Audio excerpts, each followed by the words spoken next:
Muy buenas y bendecidas noches, señores. Bendito Señor, gracias porque nos permites de nueva cuenta estar presentes en la lectura en este día y que todo lo que hagamos sea para la gloria de tu reino, Señor. No permitas que ninguno de nosotros se envanezca, sino que al contrario sigamos comprendiendo, Señor, que solo somos siervos inútiles, haciendo solo lo que debemos hacer.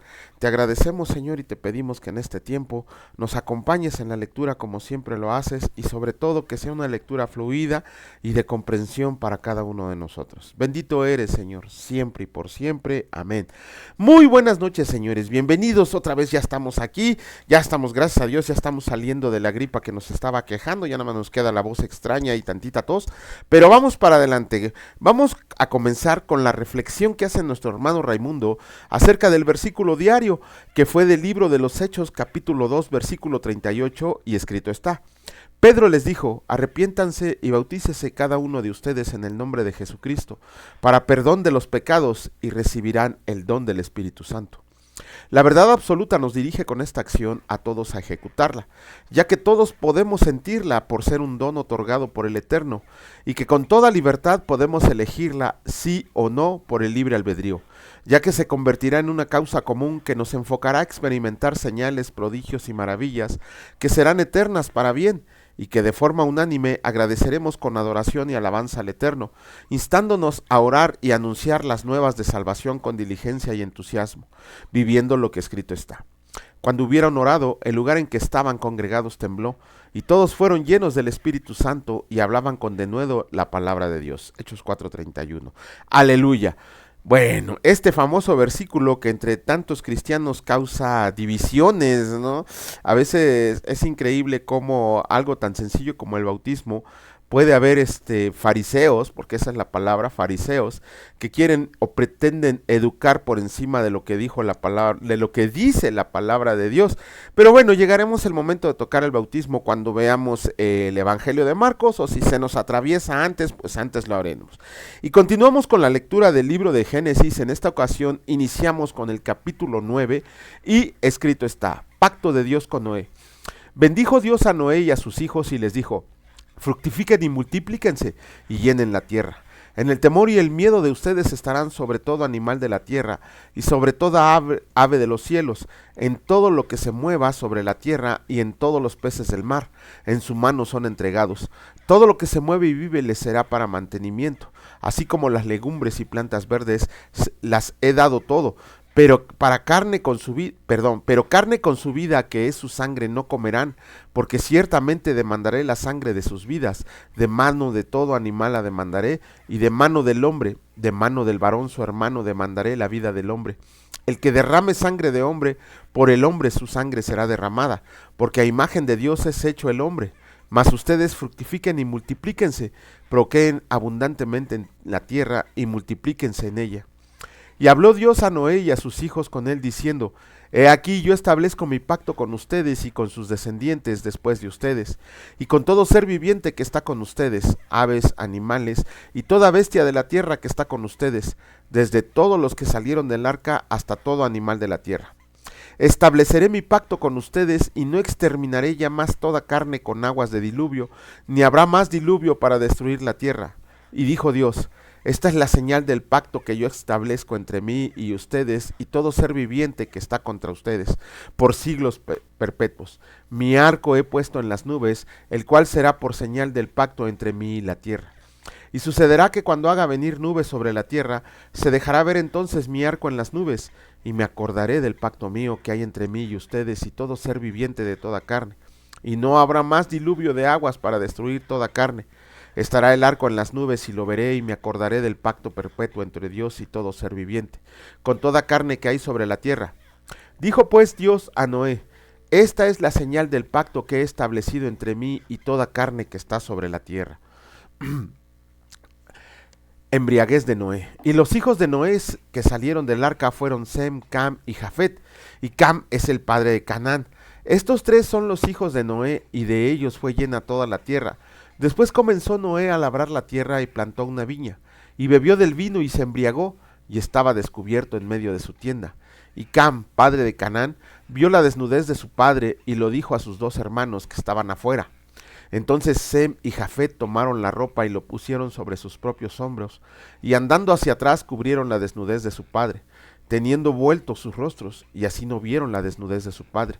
Y despertó Noé de su embriaguez y supo lo que le había hecho su hijo más joven, y dijo: Maldito sea Canaán, siervo de siervos será a sus hermanos. Dijo más: Bendito por el Señor mi Dios sea Sem y sea Canaán su siervo. Engrandezca Dios a Jafet y habite en las tiendas de Sem, y sea Canaán su siervo. Y vivió Noé después del diluvio 350 años, y fueron todos los días de Noé 950 años, y murió. Capítulo 10 del libro de Génesis. Escrito está: Los descendientes de los hijos de Noé. Estas son las generaciones de los hijos de Noé: Sem, Cam y Jafet, a quienes nacieron hijos después del diluvio, y los hijos de Jafet: Gomer, Magog, Madai, Javán, Tubal, Mesec y Tiras. Los hijos de Gomer: Askenaz, Rifat y Tagarma. Los hijos de Javán: Elisa, Tarsis, Kitim y Dodanim. De estos se poblaron las costas, cada cual según su lengua, conforme a sus familias en sus naciones. Los hijos de Cam: Cus, Misraim, Fut y Canaán. Y los hijos de Cus: Seba, Avila, Sapta, Rahama y Sapteca. Los hijos de Rahama: Seba y Dedán. Y Cus engendró a Nimrod, quien llegó a ser el primer poderoso en la tierra. Este fue vigoroso cazador delante del Señor, por lo cual se dice: así como Nimrod, vigoroso cazador delante del Señor. Y fue el comienzo de su reino Babel, Erec, Acad y Caine en la tierra de Sinar. De esta tierra salió para Asiria y edificó Nínive, Rehobat, Cala y Resén entre Nínive y Cala, la cual es ciudad grande. Misraim engendró a Ludim y a Anamim, y a Lebaim, y a Naftuim, a Patrusim y a Casluim, de donde salieron los filisteos, y a Caftorim. Y Canaán engendró a Sidón su primogénito, a Ed al Jebuseo, al Amorreo, al Jerjeseo, al Ebeo, al Araseo, al Cineo, al Arbadeo, al Semareo y al Amateo. Y después se dispersaron las familias de los cananeos. Y fue el territorio de los cananeos desde Sidón, en dirección hasta Gerar, hasta Gaza, y en dirección de Sodoma, Gomorra, Adma y Seboim, hasta Lasa. Estos son los hijos de Cam por sus familias, por sus lenguas, en sus tierras, en sus naciones. También le nacieron hijos a Sem, padre de todos los hijos de Eber, y hermano mayor de Jafet. Los hijos de Sem fueron Elam, Asur, Arfaxad, Lud y Aram, y los hijos de Aram, Uz, Ul, Geter y Mas. Arfaxad enfrentó a Sala y Sala engendró a Eber, y a Eber nacieron dos hijos. El nombre de uno fue Peleg, porque en sus días fue repartida la tierra, y el nombre de su hermano Joctán. Y Joctán engendró a Almodad, Selef, Asarmabet, Gera, Adoram, Usal, Dicla, Obal, Abimael, Seba, Ofir, Avila y Jobab. Todos estos fueron hijos de Joctán. Y la tierra en que habitaron fue desde Mesa en dirección de Sefar hasta la región montañosa del oriente. Estos fueron los hijos de Sem por sus familias, por sus lenguas, en sus tierras, en sus naciones. Estas son las familias de los hijos de Noé por sus descendientes, en sus naciones, y de estos se esparcieron las naciones en la tierra después del diluvio. Capítulo 11 del libro de Génesis. La torre de Babel. Tenía entonces toda la tierra una sola lengua y unas mismas palabras. Y aconteció que cuando salieron de oriente hallaron una llanura en la tierra de Sinar, y se establecieron ahí, y se dijeron unos a otros: vamos, hagamos ladrillo y cosámoslo con fuego.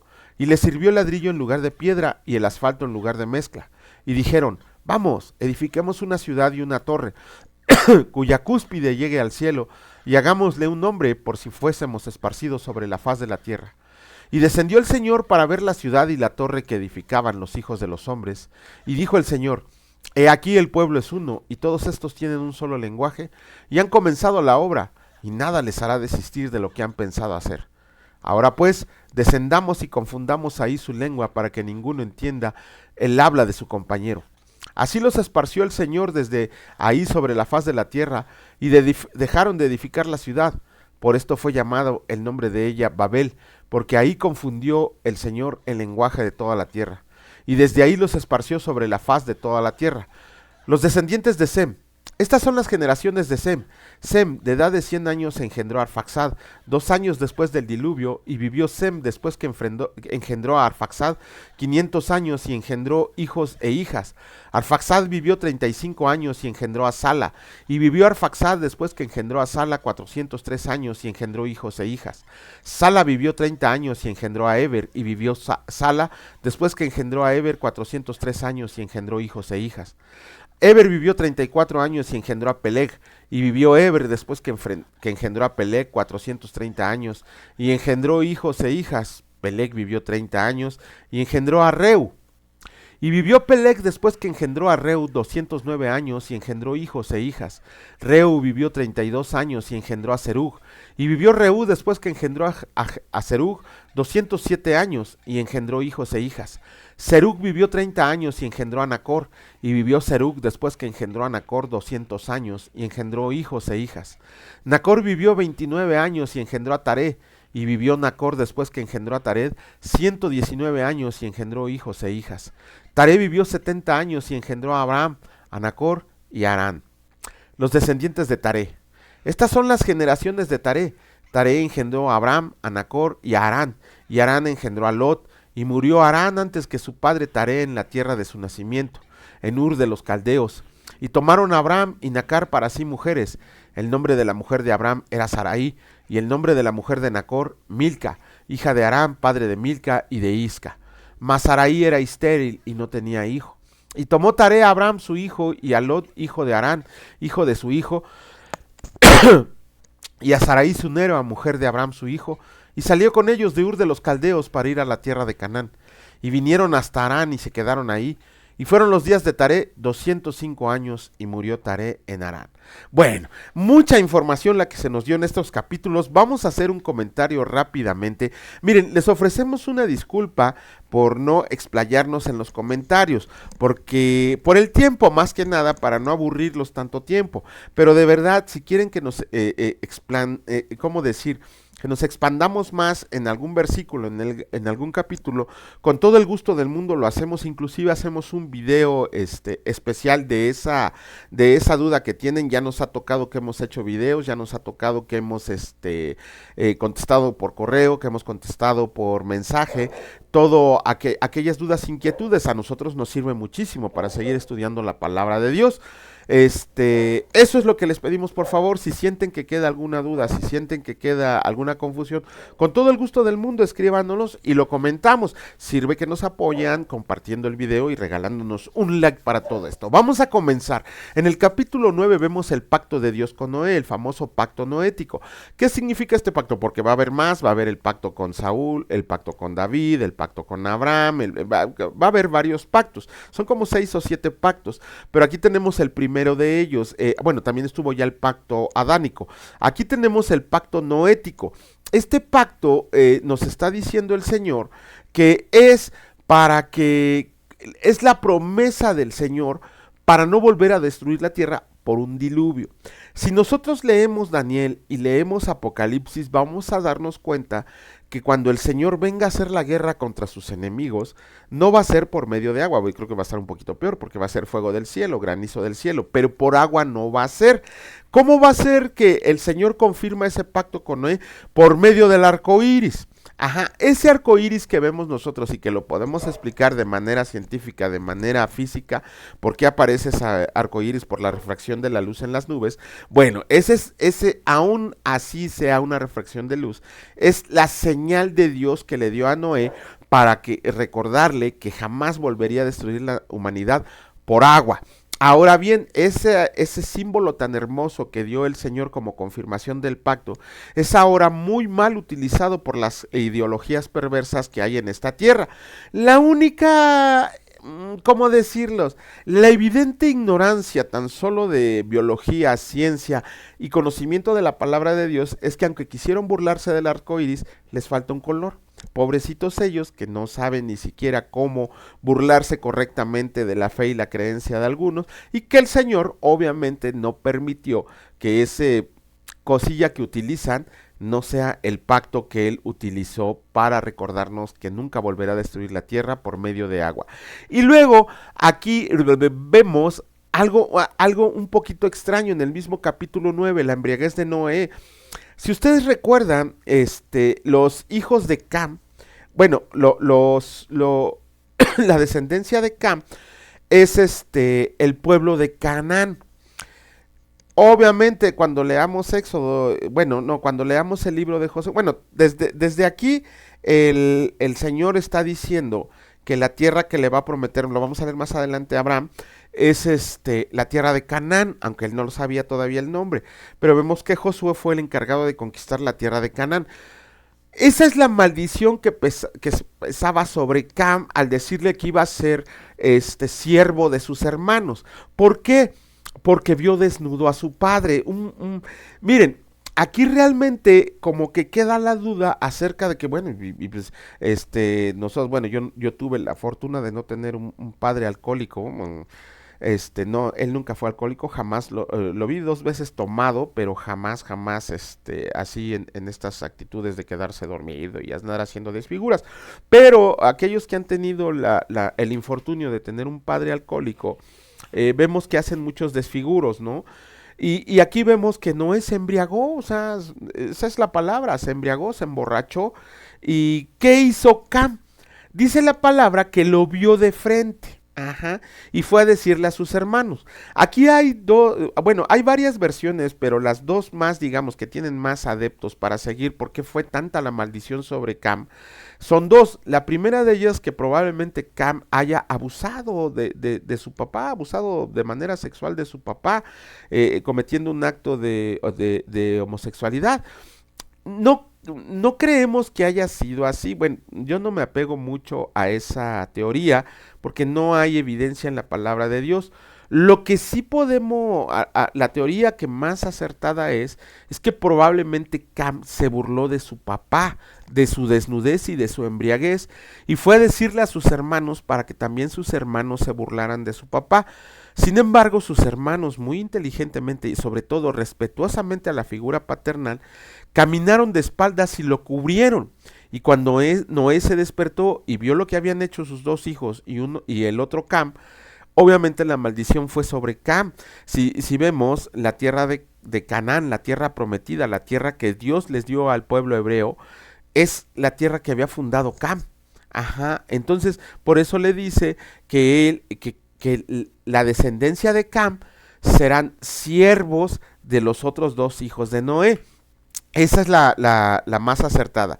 Luego vemos a los descendientes de Noé, la genealogía. ¿Por qué es tan importante la genealogía? Porque nos damos cuenta de dónde vienen todas las enemistades, cuál es el linaje de Jesucristo, cuál es el linaje de David. Para eso nos sirve la genealogía. Por muy aburrida que suene, nos da una luz impresionante acerca de los eventos que habrían de ocurrir en el futuro.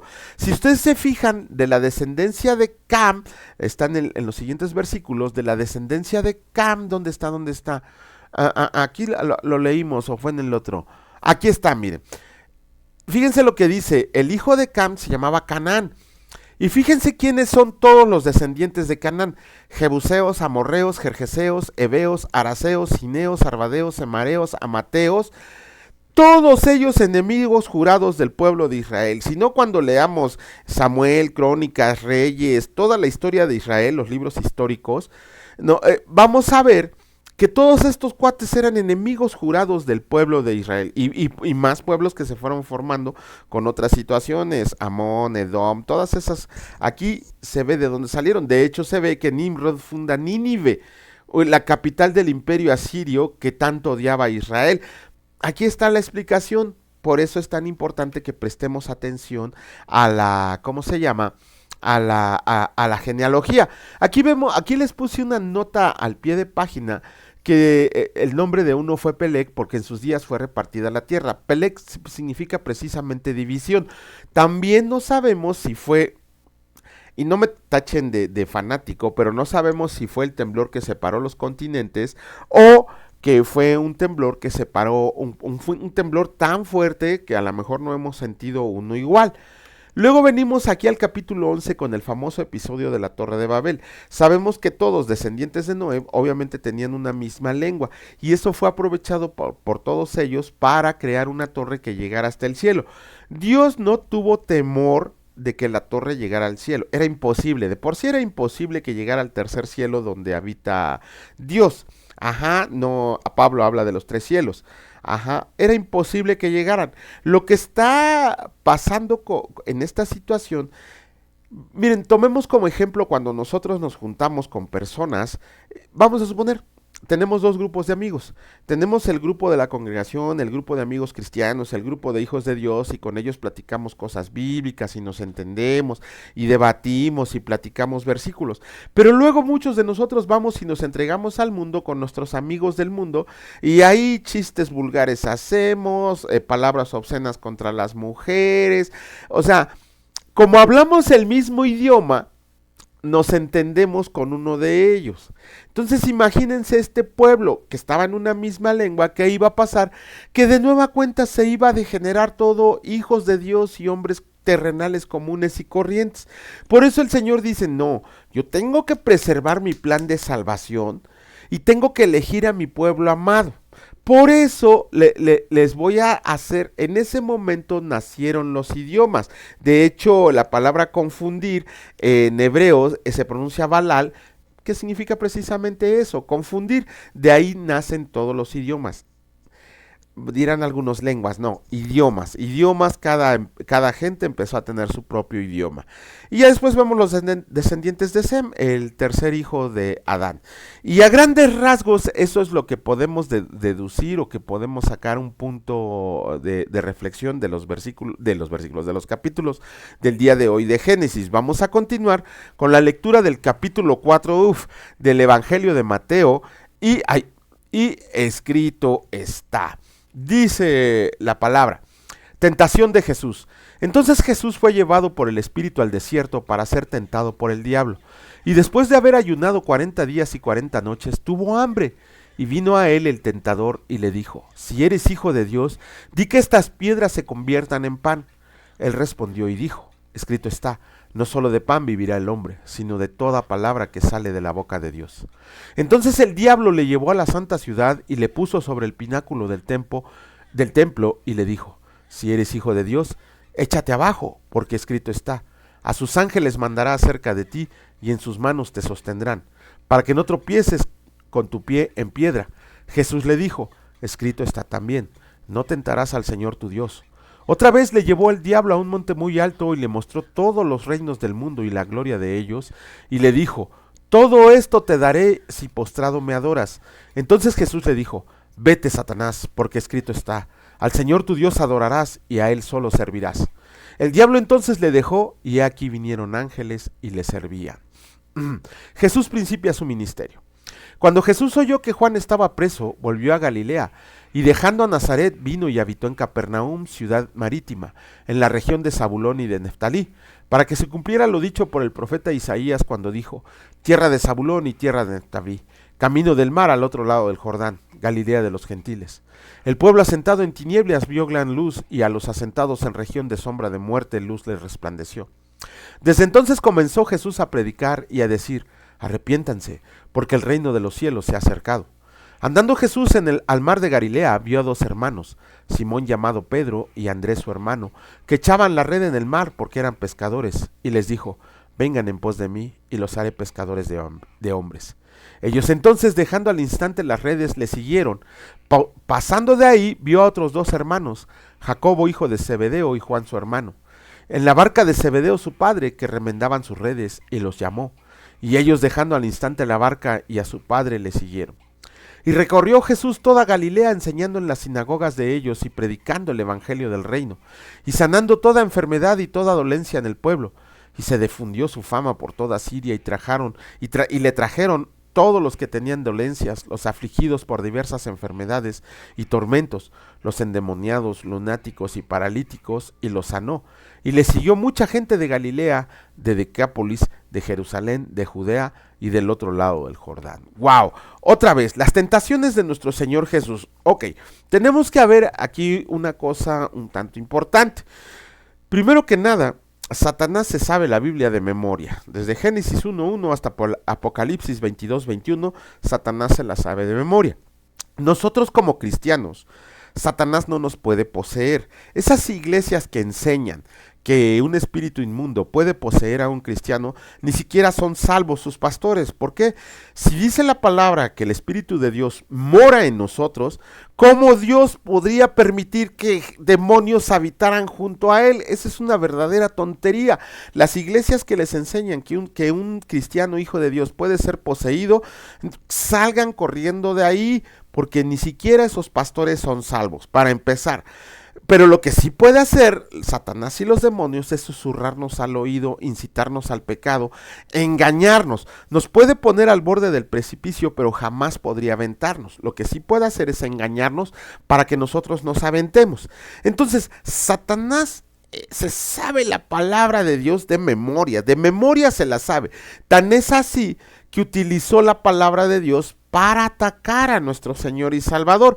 Obviamente yo considero un plan muy tonto, porque estaba frente al autor de la palabra, el verbo hecho carne. Hace un año también le dejé a unos discípulos que tenía que investigaran qué versículos usaron. Hasta el día de hoy uno solo me entregó la tarea, bueno, quién sabe si por flojos o porque no lo encontraron. Pero es tan sencillo encontrar las palabras que usaron Satanás y nuestro Señor Jesucristo. Están en el libro de Deuteronomio y uno está en Salmos. Es facilísimo encontrarlas, pero no nos gusta leer. Entonces, Satanás lo que intentó hacer es utilizar la palabra de Dios para engañar a nuestro Señor. No sabía pues que él era el autor de la palabra. Obviamente también nuestro Señor Jesucristo le contestó con la misma palabra de Dios. He ahí la importancia de memorizar versículos de la palabra de Dios. No solamente tener nuestra Biblia como adornito, así de, yo traigo mi Biblia porque soy bien cristiano. No, es agarrar, leerla y aprendernos versículos de memoria, porque nos van a ser bastante útiles contra los ataques de Satanás. Inclusive hay una Biblia, ¿cuál es? No me acuerdo si es la Biblia. ¿Cuál es? Hay una Biblia, no la recuerdo ahorita cómo se llama esta Biblia. No sé si es la de Charles, no es la de... Híjole, la estaba revisando apenas el día miércoles. Es una Biblia que trae versículos para diferentes problemas de la vida. Si estás deprimido, si estás triste, si estás alegre, si estás cansado, si estás endeudado, bla, bla, bla. Muchos problemas cotidianos, esa Biblia trae versículos que nos pueden ayudar. De hecho, muchas Biblias la traen, pero esa está como, creo que es la de Principios de Vida del doctor Charles Stanley, creo que es esa. O es la de Hombres de Integridad, o es la de Hombres de Valor. No sé, voy a volverla a buscar. Por aquí la debo de tener en la sala. ¿Qué Biblia es? Que hay versículos que nos ayudan en cada momento de nuestra vida. Ajá. Ya para no alargarnos más, vemos también aquí una forma de terminar el ayuno, que el Señor Jesucristo nos las enseña aquí en el capítulo 4 del Evangelio de Mateo. Léanlo otra vez para que vean cuánto debe de durar, cuándo se debe de terminar un ayuno, porque muchas veces hay gente que dice que hay que ayunar hasta 36 horas. Yo digo, bueno, ustedes que aguantan, ¿no? Yo no aguanto a veces ni un día. Entonces, ahí se ve cuándo se termina el ayuno. Ya vemos en la última parte del capítulo cómo Jesús, el Señor, inicia su ministerio. Eso lo vamos a ver también en Marcos, en Lucas, en Juan. Pero lo importante aquí es lo que dicen los versículos finales, que en el versículo 24 dice: y se difundió su fama por toda Siria, y le trajeron todos los que tenían dolencia, los afligidos por diversas enfermedades y tormentos, los endemoniados, lunáticos y paralíticos, y los sanó, y le siguió mucha gente de Galilea. Dice Juan muy ciertamente en su evangelio que si se empezaran a escribir todos los prodigios, señales, milagros que hizo nuestro Señor Jesús, no alcanzarían los libros del mundo para ¿cómo se llama?, para escribirlos. Muchas veces estamos tan acostumbrados a ver los milagros tan evidentes que están inscritos en los 4 evangelios, en los 3 sinópticos y en el hagiográfico, de los milagros que hizo nuestro Señor Jesucristo, pero no vemos más allá de cómo nuestro Señor trabajaba más de 20 horas al día, y en esas 20 horas no solo predicaba, oraba, ayunaba y enseñaba, sino que también sanaba. Ajá, y de verdad es increíble si supiéramos la cantidad de milagros que hizo nuestro Señor, pero cuando estemos allá arriba con Él, lo vamos a disfrutar, eso, ver cómo nuestro Señor hacía milagros tan tremendos y a vista de todos. Bendito Señor y Dios Padre Todopoderoso, gracias por mostrarnos la verdad, Señor, por enseñarnos la luz. Tú nos pides que seamos luz a las naciones, pero solamente podremos hacerlo si caminamos con esa lámpara encendida que es tu palabra, Señor. No solo debemos de llevarla en nuestra boca, debemos de llevarla en nuestra mente y en el corazón. La tenemos que vivir diariamente, no solo predicarla, enseñarla, decirla, declararla, sino que tenemos que practicarla. Eso es lo más importante, porque mucha más gente va a llegar a tus pies, Señor, con nuestro buen testimonio de nuestras acciones, que por mucho que les compartamos la palabra. Esa paz que tú nos das, Señor, la tenemos que compartir a los demás, pero sobre todo esa salvación tan grande por la cual te sacrificaste por mí y por cada uno de nosotros. Gracias, bendito Señor, por tu amor tan eterno. Gracias por nuestro Señor Jesucristo y gracias por otorgarnos el Espíritu Santo. Benditos sean por siempre y para siempre. Amén. Que el contentamiento, el gozo y la felicidad de nuestro Señor Jesucristo reine en su vida, en sus corazones, en sus casas, Señor. Y si Dios lo permite, nos vemos el día de mañana. Cuídense mucho. Hasta luego.